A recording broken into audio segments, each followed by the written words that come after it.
ॐ सच्चिदानन्दरूपाय विश्वोत्पत्त्यादिहेतवे तापत्रयविनाशाय श्रीकृष्णाय वयं नमः।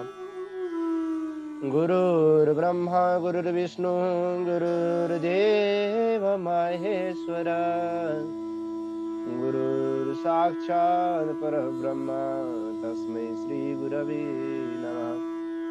जेहि पर कृपा करहि जन जानी कवियोर जिनर चावै भानी मोरी सुधारी सो सब माती जासु कृपा नहीं कृपा गातियो मराय नमः। ओम परमात्मा ने नमः। कृष्ण चंद्र भगवान की जय हो।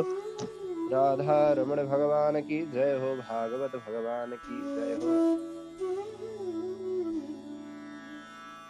श्रीमद् भागवत महापुराण को चर्चा परिचर्चा गर्ने क्रममा भगवानका सत्सङ्गहरू अगाडि बढिरहेका छन् निरन्तर, जस अन्तर्गत आज हामी 26औं अध्याय पञ्चम स्कन्धको 26औं अध्याय लिएर उपस्थित भइसकेका छौँ।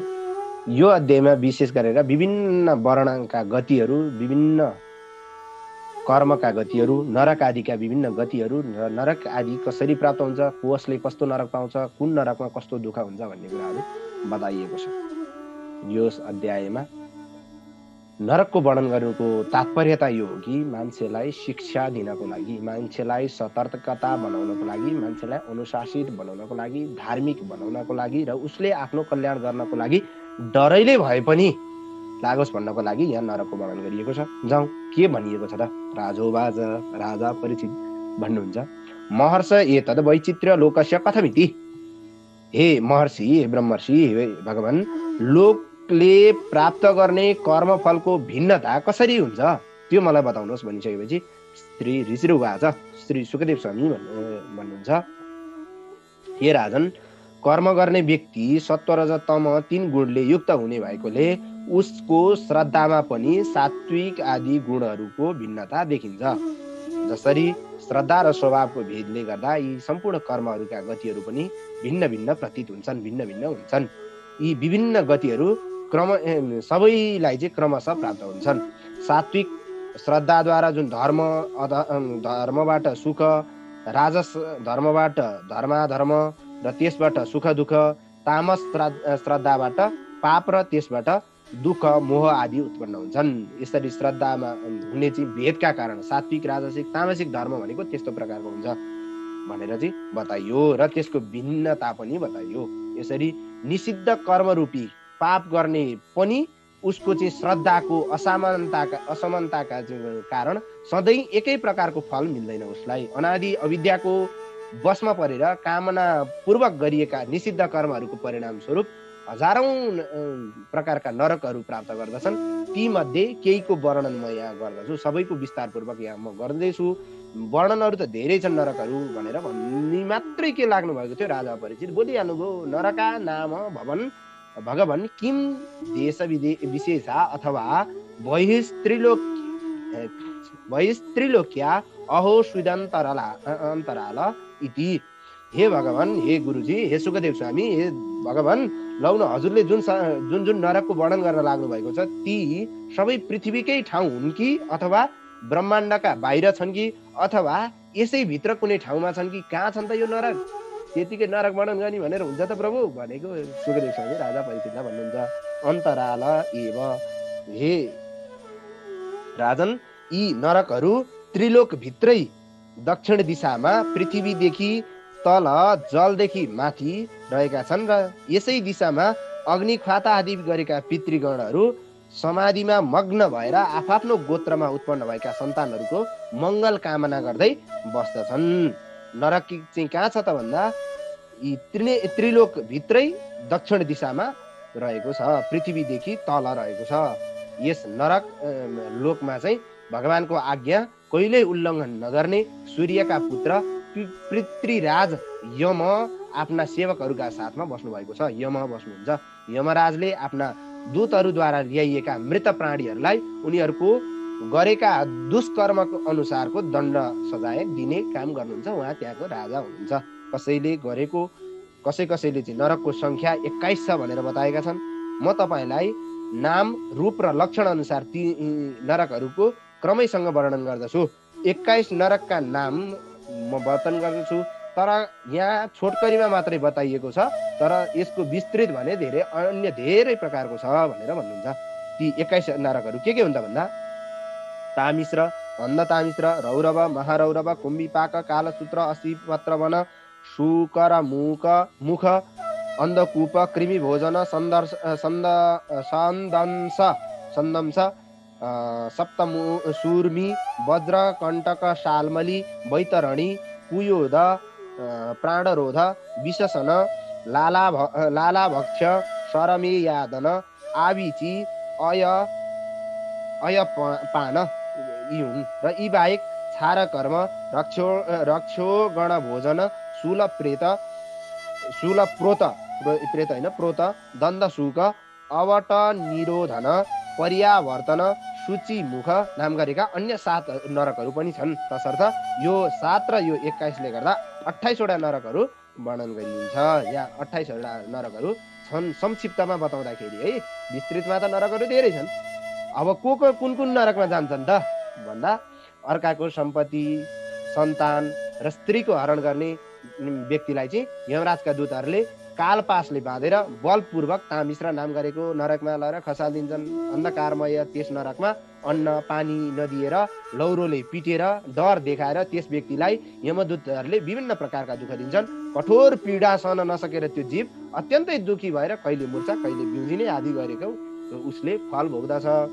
त्यसै गरी जसले अर्कालाई धोका दिएर उसकी पत्नी, सम्पत्ति आदिको चाहिँ भोग गर्दछ भने उसलाई चाहिँ अन्धतामिश्र नाम गरेको नरक पर्दछ। त्यहाँ कठोर यातनाका कारण जरा काटिएको रुख ढले झैँ, सुकेको रुख ढले जस्तै मान्छेहरू ज्यादै कष्ट भएका कारण होस गुमाएर बङलङ ढल्छन्, केही देख्दैनन्, केही बुझ्दैनन्, त्यसरी दुःख दिन्छन्।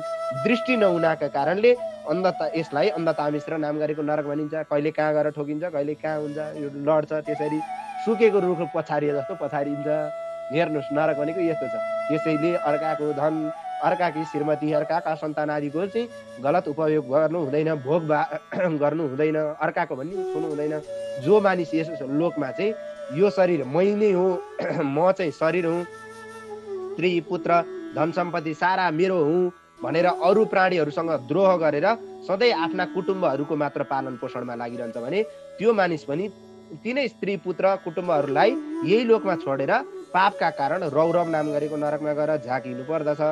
त्यस व्यक्तिले चाहिँ यस लोकमा चाहिँ कुटुम्बहरूको पालन पोषणका निम्ति जुन प्राणीहरूलाई चाहिँ जस्तो जस्तो प्रकार दुःख दिएको छ, जीवहरू परलोकमा रुरु नाम गरेका पशुहरू बनेर त्यसलाई त्यस्तै प्रकारका दुःखहरू दिन्छन्। त्यो व्यक्तिलाई आफूले अरूलाई दुःख दियो भने उसलाई पनि रुरु नाम गरेको पशु बनेर दुःख दिने रहेछ। रुरु भनेको सर्पभन्दा पनि अत्यन्तै बढी क्रूर भएका पशु जीव हो, जसले उसलाई दुःख दिन्छ। रुरु भनेको त्यस्तो जीव हो र यस नरकलाई रौरव भनिएको हो। त्यही डरलाग्दो अत्यन्तै भयङ्कर भएको हुने महारौरव नाम नरक पनि त्यस्तै प्रकारको, जसमा प्राणीहरूको द्रोह गर्ने, अर्काको द्रोह गर्ने, कसैको वास्ता नगरी केवल आफ्नो शरीरको मात्रै पालन पोषण गर्ने व्यक्ति यो नरकमा पर्दछ।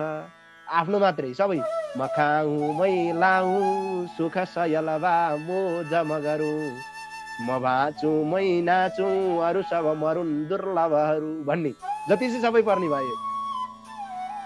भनी दारा धस्ने अबुझ सठदेखि छक परी भनेर चाहिँ भनिएका यी साराहरू चाहिँ चिता खिटका छोडी होइन, चितामा त मरेर गइहाल्छ, नरकले पनि खिटका छोडेर स्वागत गर्छ।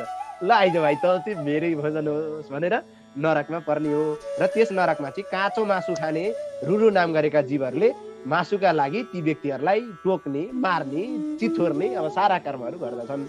यस मनुष्य लोकमा रहेर जसले आफ्नो पेट पाल्नका लागि जिउँदा पशु पक्षीहरूलाई मारेर तिनको मासु खाने गर्दछ भने ती नरभक्षी राक्षसहरूलाई चाहिँ राक्षसहरूद्वारा पनि निन्दा गरिने त्यस्ता क्रूर, निर्दयी, ती मान्छे भन्न पनि नसाउनेवाला ती व्यक्तिहरूलाई यमदूतले चाहिँ कुम्भिपाक नाम गरेको नरकमा लरेर बेसरी तातो तेलमा लगेर भग उम्लिएको भगभगी उमालेको तेलमा लगेर फ्राई गर्छ, पकाउँछ। उसलाई जसरी आफूले मासु पकाउँछ त्यो मान्छेले जसरी आफूलाई काट्छ त्यसलाई पनि त्यसै गरी लर लौ त तातो तेलमा तैँले यसै गरी पकाएन भने तार्छ पुरै।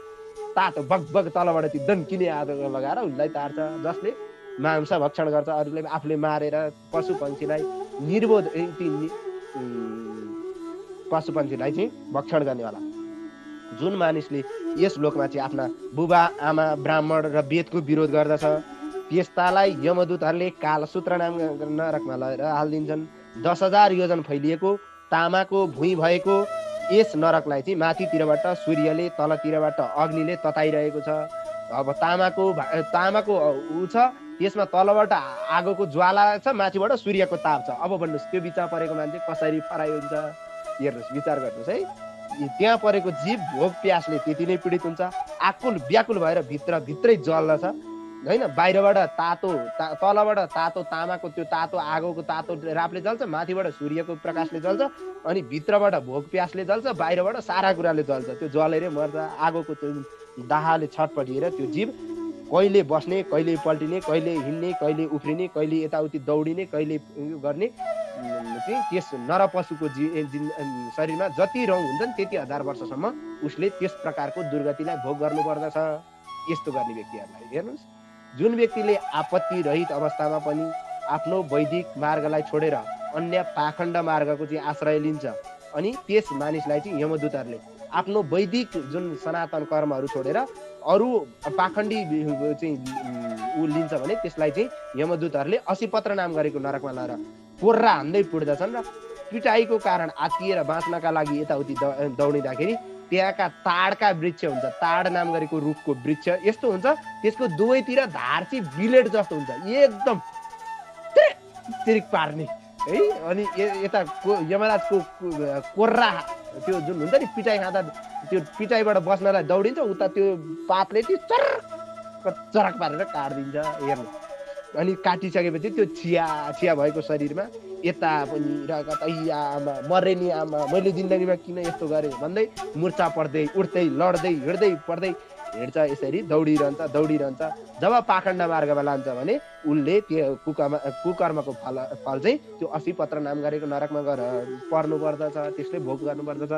यस लोकमा राजा वा राजकर्मचारी जो जति पनि छन् जसले निरपराध व्यक्तिहरूलाई चाहिँ अन्याय गरेका छन्, दण्ड दिने काम गरेका छन्, ब्राह्मणहरूलाई शारीरिक दण्ड आदि दिन्छन्, त्यस्ता पापी मानिसहरू जुन राजा होस् या राजकर्मचारी सरकारी जागिर पनि भन्न खोजेको यहाँ, तिनीहरूलाई चाहिँ सुकर मुख नाम गरेको नरकमा लगेर हालिदिन्छन् पर्दछ त्यस्तो व्यक्ति, जहाँ बलवान यमदूतहरूले उसलाई चाहिँ कुल्चिन्छन्। सुकर मुख कुल्चिन्छन्, अब उसलाई छेउ जता पाए त्यसले। अनि कोलमा पेलिएको उखु जस्तै यमदूतका कुल्चाइहरूले ऊ चाहिँ पेलिएको उखु जसरी निस्किन्छ त्यस्तै हुन्छ त्यो व्यक्ति होइन। उसले गर्दा सजाय दिँदा यस लोकमा चाहिँ लोकका चाहिँ निर्दोष व्यक्तिहरूलाई रुने चिच्याउने गर्दथे। त्यसै गरी जसरी उसले दिएको पीडाद्वारा यहाँका जनताहरू दुखी हुन्छन्, त्यसै गरी ऊ पनि त्यहाँ यमराजले दिएको पीडाद्वारा ऊ पनि दुखी हुन्छ। पेलमा त्यो उखु पेल्ने चाहिँ कोलमा चाहिँ उसलाई लगेर पेले जस्तै यमराजले चाहिँ आफूले कुल्चेर पेल्छन् भनेपछि कस्तो हुन्छ अब आफै विचार गर्नु। सुखो उखु निस्के जस्तै निस्किन्छ त्यो। जुन व्यक्तिले यस जन्ममा उडुस आदि जीवहरूको हत्या गर्दछ मानिस, त्यो चाहिँ अन्धकूप नाम गरेको नरकमा पर्दछ। किनभने भगवानले नै तिनीहरूलाई रक्तपान आदि कर्म गर्नका लागि नियुक्ति गर्नुभएको हो। उसको धर्मै त्यो रगत पानी पिउनु, आएर टोक्नु पिउनु, उनीहरूको धर्म त्यही हो, उसको जीविका नै त्यही हो है। यी अज्ञानी जीवहरूमा अर्काको वेदना बुझ्ने क्षमता नभएको पनि तापनि मान्छेहरूलाई भगवानले नै गर्न हुने र गर्न नहुने आदि सारा निर्देशन दिनुभएको छ, बुद्धि विवेक दिनुभएको छ। तर पनि उसले आफूलाई टोक्यो भनेर आफू पनि उसलाई टोकिदिन गएर मार्न गएर त कहाँ भयो त? भएन। त्यसै त नरकमा जानै पर्ने भयो। कुन नाम गरेको नरकमा भन्दा अन्धकूप नाम गरेको नरकमा, जसले जानी नजानी अरूलाई जसलाई दुःख दिन्छ, पशु पक्षी जे केहीलाई पनि, मृग सरिप भनेर घिस्रेर हिँड्ने जुन सर्प आदि लामखुट्टे आदि झुका उडुस ढिङ्गा आदि गरेका जन्तुहरूलाई चाहिँ नरकमा यसलाई चारैतिरबाट टोक्छन्। यता आफूले जसलाई तल मारेको छ उतापट्टि त्यही चिप बनेर आएर डेङ्की डेङ डङ्का हान्ने, टोक्ने के डङ्क मार्नु भन्छ नि हिन्दीमा, डङ्क टोक्नु भनेको यहाँ आफूले जेलाई मारेको छ उहाँ गएर आफूलाई त्यसैले टोक्छ।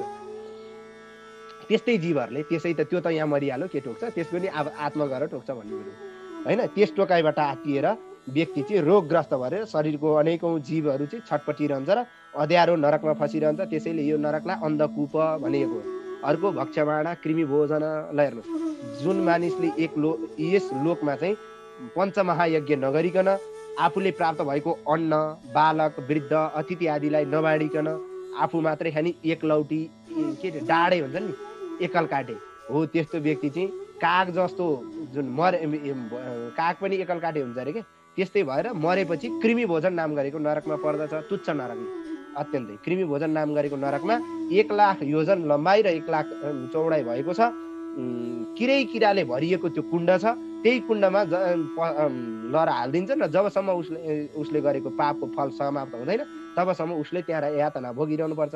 अब त्यहाँ किराले कतिले टोक्छन्, कतिले के गर्छन् भन्ने कुरा छोडिदिनुहोस्। अब जिन्दगीमा आफूले नबाँडेको कारण आफ्नो त्यहाँ गएर चाहिँ आफूले सर्वस्व बाँड्नुपर्छ ती किराहरूलाई है। त्यस कुण्डमा रहँदा त्यस व्यक्तिले तिनै किराहरूद्वारा त्यस व्यक्तिलाई खाइरहन्छन्, डसिरहन्छन्, टोकिरहन्छन्, कति पीडा हुँदो हो सम्झनु। त्यसैले बाँडेर खाने, बाँडेर खाए पनि तितो खायो भने मिठो हुन्छ अरे कि एक्लै खानुभन्दा है।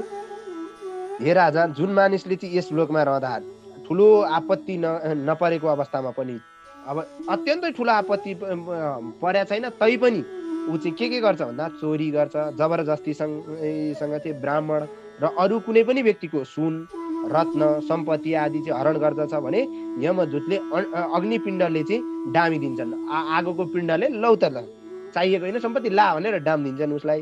आगो समान फलामका ससाना ती छाला गर्ने चाहिँ उहरूले छाला काट्ने काम गर्दछन्। ताता ताता आगाका ती आराहरूले छाला लौ त भन्दै छाला यो सारा हुन्छ त्यसलाई काट्ने काम गर्दछन् ती। त्यसपछि यस लोकमा अगम्या स्त्रीसँग सम्भोग गर्ने पुरुष, अगम्य पुरुषसँग सम्भोग गर्ने स्त्री मरेपछि यमदूतको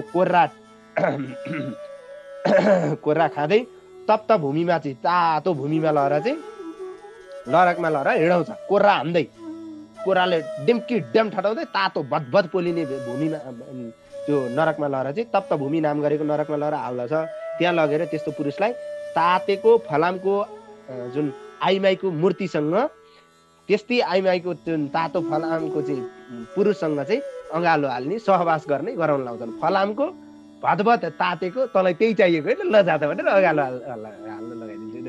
अब गर्नु हुँदो रहेछ कि रहन्छ विचार गर्नुहोस्। अब अगम्य स्त्रीसँग सम्भोग गर्ने, अगम्य पुरुषसँग सम्भोग गर्ने मान्छेलाई चाहिँ त्यस्तै मूर्ति बनाएर, त्यस्तै पुरुषको पनि स्त्रीको पनि, स्त्रीलाई पुरुषसँग गएर अँगालो हालेर ल जाऊ त भनेर तातो त्यो मूर्तिमा चाहिँ लहर चाहिँ अँगालो हाल्न लाउने, यता स्त्रीलाई पनि त्यसै गरी लगाउँछन्।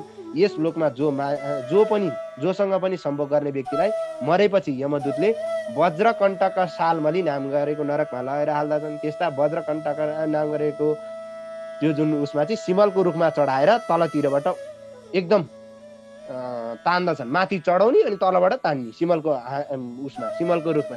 पहिला त सिमलको रुख नै कडा हुन्छ, त्यसमा माथितिर चढाउने, पहिला कोर्रा हान्ने माथि पठाउने अनि तान्ने तलबाट। यमराजले माथि जानु खोज्छ, तलको पिटाइ सहन नसकेर उनीहरू तलबाट झुन्डी तान्छन्। अब कति पीडा हुन्छ विचार गर्नु होइन। पाखण्डी नभए तापनि धर्मको मर्यादा उल्लङ्घन गर्ने राजा चाहे पाखण्डी नहोस् तर पनि ऊ धर्मको यदि उल्लङ्घन गर्छ भने त्यस्ता राजपुरुषहरू, राजा भन्नाले यहाँ के बुझ्नुपर्छ भने त्यो देशलाई शासन गर्ने व्यक्ति भन्ने बुझ्नुपर्छ। राजा भनेर फेरि हाम्रो त राजै छैनन्, उनीहरू त नरक जाँदा रहन्छन् गुरु भन्ने होला नि, त्यस्तो होइन। त्यो सबैलाई शासन गर्ने व्यक्ति भन्न खोजेको होइन। ती राजपुरुषहरू मरेपछि वैतरणी नाम गरेको नदीमा पर्दछन्। मल, मूत्र, पिप, रगत, केश, नङ, हाड, बोसो, मासुले चाहिँ मासी अनि त्योले चाहिँ युक्त भएको त्यो वैतरणी नाम गरेको नदीले पुरै नरकलाई चारैतिरबाट घेरेको छ। त्यो त्यसमा पर्नासाथ हिंस्रक जलजन्तुहरू जो छन् तिनीहरूले त्यो पापीलाई चारैतिरबाट लुट्न थाल्छन्। एउटाले यता गोहीले यतातिरबाट लुट्छ, उता अजिगरले अर्कोतिरबाट होइन, अब माछाले अर्कोतिरबाट, चारैतिरबाट लुट्न थाल्छन् त्यो पापीलाई त्यो वैतरणी नाम गरेको नदीमा। त्यस पापका कारण प्राण अडिरहने हुनाले उसको मृत्यु चाहिँ हुन सक्दैन, मृत्यु चाहिँ हुँदैन, तर त्यो पीडा भने भोगिरहनु पर्छ त्यहाँ।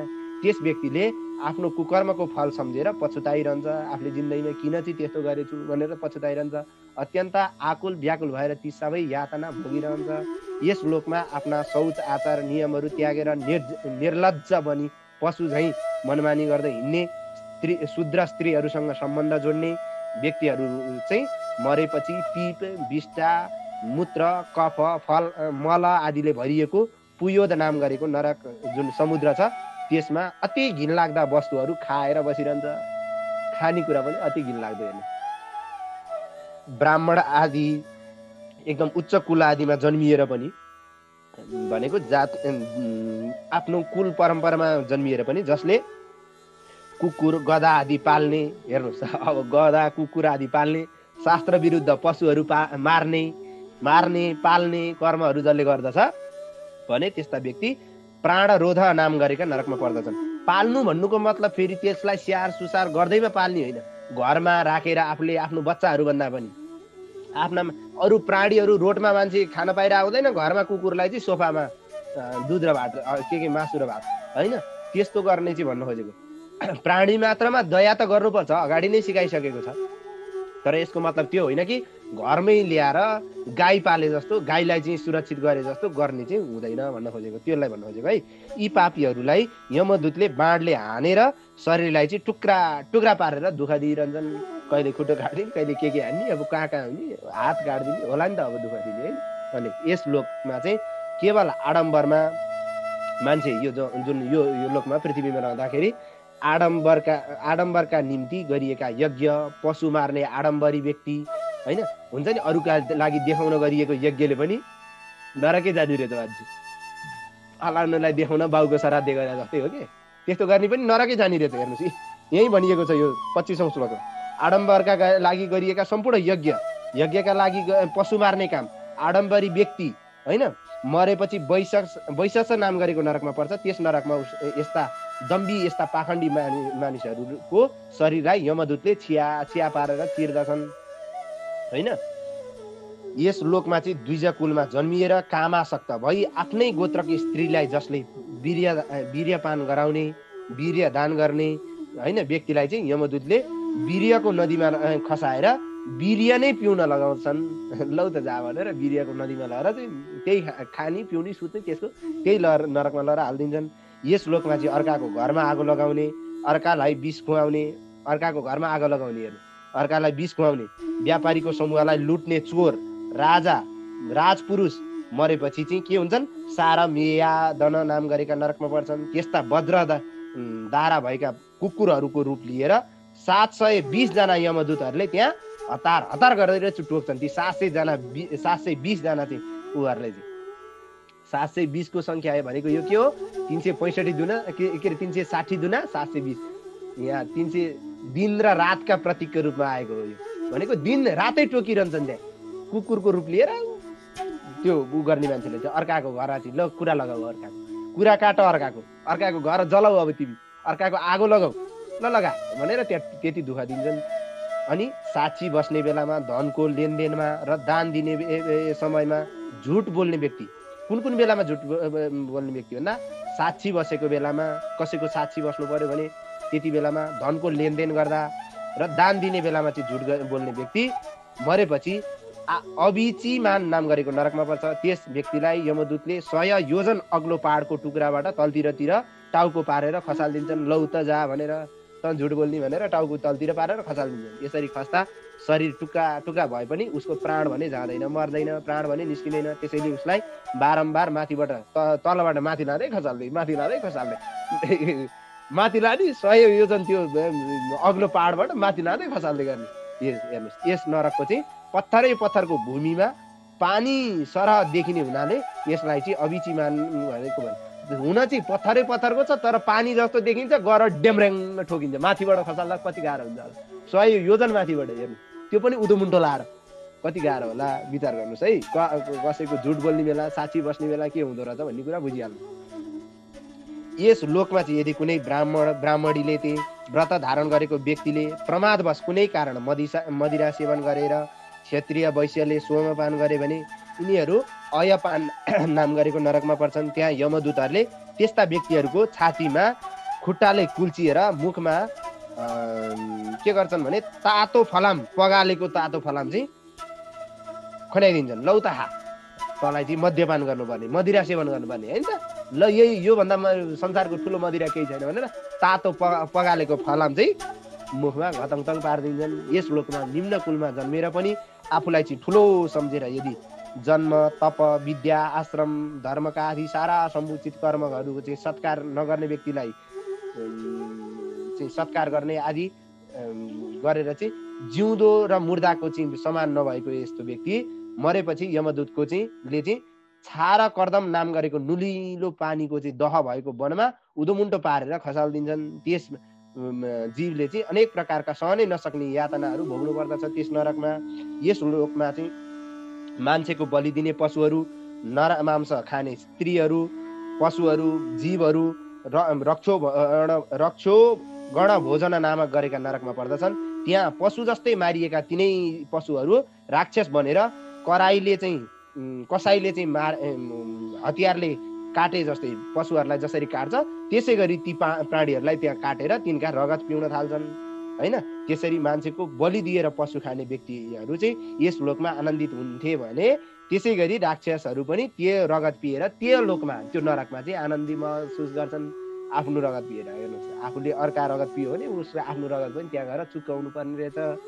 गाउँ वा जङ्गलमा स्वतन्त्रतापूर्वक बाँच्न चाहने सोझा निरपराध जीवलाई कुनै पनि उपायले फकाएर, समातेर, फसाएर थुन्ने, बेच्ने, घोच्ने, कुकर्म गर्ने, यातना दिने व्यक्ति चाहिँ मरेपछि शूलप्रोत नाम गरेको नरकमा पर्दछन्। त्यस्ता व्यक्तिहरूलाई यमदूतहरूले तिखा शूलहरूले घोच्दछन्। भोक प्यासले आतिएको बेलामा उसलाई ढुन्डी फोर, बट आदि गरेका तिखो चुच्चो भएका नरकका डरलाग्दा चराहरूले डस्न थाल्छन्, घोच्न थाल्छन्, फुङ्न थाल्छन्।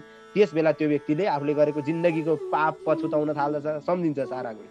हे राजा, सर्प झैँ भएर भयङ्कर स्वभाव धारण गरेर यस लोकका प्राणीहरूलाई तर्साउने, डराउने मानिस चाहिँ मरेपछि दण्ड सुक नाम गरेको नरकमा पर्दछ र त्यसमा 5 मुखे 7 मुखे सर्पहरूले उसलाई मुसालाई जस्तै खेलाइ मार्छन्, डस्छन्, टोक्छन् भनेर चाहिँ भनिएको छ। त्यसै गरी यस लोकमा जसले अरूलाई चाहिँ अँध्यारो, खाल्डो, भकारी, गुफा आदिमा थुनिदिन्छ त्यसपछि मरेपछि यमदूतले पनि अवट निरोध नामक गरेको नरकमा लगेर उनीहरूलाई थुनिदिन्छन्। त्यहाँ विषालु आगोबाट निस्किएको धुवाँले ढाकेर उसलाई उकुसमुकुस हुन्छ।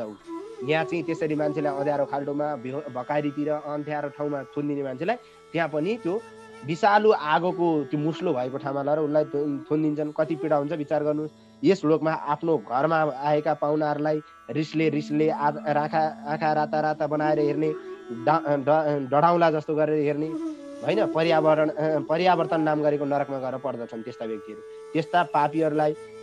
त्यस्ता पापीहरूका आँखालाई गिद्ध, ढुङ्गी फोर, काग, बटेर आदि गरेका पशु पन्छीहरूले जबरजस्ती त्यो आँखामा चाहिँ के भन्छ ठुँगेर त्यो आँखा साखा निकालिदिन्छन्। त्यसो ल हेर, पाहुनालाई चाहिँ डेढे आँखाले हेर्ने नि त, रिस गरेर हेर्ने, रातो आँखा गर्ने त पाहुना, लौ त तेरो आँखा भनेर त्यसरी दुःख दिन्छन्।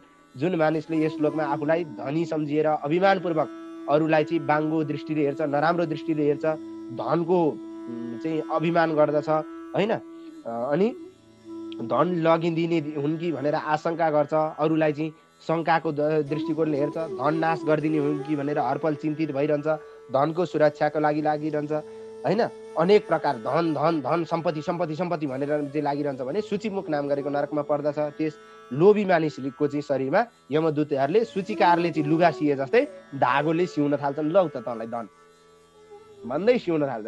पहिला काटे अनि त्यहीँ सिउनु थियो, झ्याम सिउँछ। यहाँ जस्तो बेहोस बनाएर सिउनी होइन, त्यहाँ त जिउँदै सिउनी हो, त्यो होसैमा सिउनी हो है। यहाँ पनि सिउन त अपरेसन गर्दा सिउनी नै हो गुरु भन्छन्, तर त्यहाँ चाहिँ जिउँदै सिउनी हो अपरेसन है। हे महाराज, यस किसिमका सयौं हजारौं नरकहरू छन्। केही नरकहरूको वर्णन यहाँ मैले गरेको छु र केही नरकहरूको गरेको पनि छैन। जुन नरकको यहाँ वर्णन गरियो जसको बारेमा केही भनिएको छैन र सबै नरकहरूमा आफ्नो कर्म अनुसार पापीहरू जीवहरू पर्दछन्। त्यसै गरी धर्मात्मा मानिसहरू चाहिँ स्वर्ग आदि अन्य लोकहरूमा जान्छन्, नरकहरू जाँदैनन्। धर्मात्माहरू चाहिँ यस प्रकारसँग स्वर्ग नरकको चाहिँ भोगले मानिसहरू अधिकांश पाप पुण्य सकिएपछि जीवहरू बाँकी रहेको जुन पाप पुण्यको चाहिँ फल भोग्नका लागि फेरि जन्म लिएर मर्त्यलोकमा आउँछन्। यही मर्त्यमण्डलमा फसिरहन्छन्। धर्म अधर्मदेखि भिन्न निवृत्ति मार्गको चाहिँ व्याख्या पहिले नै गरिएको छ। धर्म के हो, अधर्म के हो, निवृत्ति मार्ग के हो भन्ने कुरामा चाहिँ वर्णन पहिला नै गरिएको छ त्यसर्थ पुराणमा 14 भुवनको वर्णनको रूपमा गरिएको ब्रह्माण्ड कोश पनि यति नै हो। ब्रह्माण्डको कोशको बारेमा वर्णन गरिएको 14 भुवनको वर्णन पनि यति नै हो। साक्षात् भगवान नारायणको आफ्नो मायाका गुणले चाहिँ भरिएको यस स्थूल ब्रह्माण्ड ध्यान दिनु होला, सूक्ष्म ब्रह्माण्डको होइन, स्थूल ब्रह्माण्डको वर्णन जे जति मैले गुरुको मुखारविन्दबाट सुनेको थियो त्यति नै मैले तपाईँहरूलाई सुनाएँ। यसलाई श्रद्धा भक्तिपूर्वक पढ्ने, सुन्ने, सुनाउने व्यक्तिले उपनिषदमा बताइएको त्यो सूक्ष्म आत्मतत्त्वलाई समेत प्राप्त गर्दछ, जान्दछ, बुझ्दछ। यो ब्रह्माण्ड बुझ्यो भने उपनिषद आदि वेद आदिमा बताइएका कुराहरूलाई पनि उसले बुझ्दछ। सन्यासीले भगवानको स्थूल र सूक्ष्म दुवै रूपको चाहिँ श्रवण गरेर पहिले स्थूल रूपलाई चित्तलाई स्थिर गराएर स्थूल रूपलाई चाहिँ आफूभित्र समाहित गराएपछि बिस्तारै बिस्तारै त्यसलाई चित्तलाई चाहिँ हटाएर सूक्ष्म रूपतर्फ लगाउनु पर्दछ। सूक्ष्म रूपतर्फ आकर्षित हुनुपर्छ। श्रुत्वा स्थूलम तथा सूक्ष्मम रूपम भागवतो यतिः स्थूले निर्जितमात्मानं शनैः सूक्ष्मम धिया नयेदिति। पहिला स्थूल रूपको ध्यान गर्ने, त्यस पछाडि बिस्तार चित्त शुद्धि भइसकेपछि स्थूल रूपमा राम्रोसँग ध्यान लाग्ने भएपछि सूक्ष्मतर्फ लाग्नु पर्दछ। हे राजा, मैले तपाईँलाई पृथ्वी, द्वीप, वर्ष, नदी, पर्वत, आकाश, समुद्र, पाताल, दिशा, नरक, नक्षत्र र साराको स्थिति वर्णन र तिनीहरूको स्वरूप आदिको वर्णन सुनाए। यही नै भगवानको अद्भुत स्वरूप हो। यो भगवानको स्थूल रूप स्वरूप हो। सम्पूर्ण जीवहरू यसैको आश्रयमा रहेका छन्। सारा संसारका जति पनि दृश्य अदृश्य पदार्थहरू छन् यिनै आधारमा टिकेका छन्। यो नरकको वर्णन भनेको मानिसलाई अनुशासित बनाउनको लागि, मानिसलाई शिक्षित बनाउनको लागि, मानिसलाई चाहिँ मुक्तिको कामना गर्नको लागि वर्णन गरिएको यो नरकको वर्णन भएको इति श्रीमद् भागवत महापुराणे वैयासिक्याम् अष्टादश सहस्रम परमं संहितायां पञ्चमस्कन्धे नरकानुवर्णनम। नरकको वर्णन सहित रहेको यो पञ्चम स्कन्धको 26औं अध्याय र सम्पूर्ण पञ्चम स्कन्ध पनि 26 अध्यायसम्म वर्णन गरिएका यो पञ्चम स्कन्धका सम्पूर्ण भगवत परिचर्चाहरू प्रियवतका वर्णन चर्चाबाट चाहिँ सुरु भएको, पृथ्वीको वर्णन, नरक आदिका वर्णन, सारा भूर्भुव मण्डल आदिका वर्णन, अतल वितल आदि गरेका वर्णन आदि सारा वर्णन भएको यो पञ्चम स्कन्धलाई यही पूर्ण विराम। अब हामी यो नरक, यस्ता नरकमा सबै मान्छे पर्ने रहेछन् भने यो नरकबाट जोगिने कसरी भन्ने कुरामा चाहिँ षष्ठ अध्यायमा कथा, षष्ठ स्कन्धमा, षष्ठ अध्याय होइन षष्ठ स्कन्धमा कथा आउनेछ भन्दै यो पञ्चम स्कन्धलाई गरिएको भगवत परिचर्चालाई यथामति यथाबुद्धि जे जस्तो जानियो, जे जस्तो सकियो, जे जस्तो गुरुले बताउनु भएको त्यो ग्रहण गर्न सकिएको थियो त्यो अनुसार मैले बताएँ। त्यही अनुसार ग्रहण गर्नुहोला भन्दै यो भगवत परिचर्चालाई पूज्य गुरुवरका चरण कमलमा र भागवत भगवानका चरण कमलमा विश्राम। ओम अस्तु परिपूर्णम। श्री कृष्णार्पणमस्तु।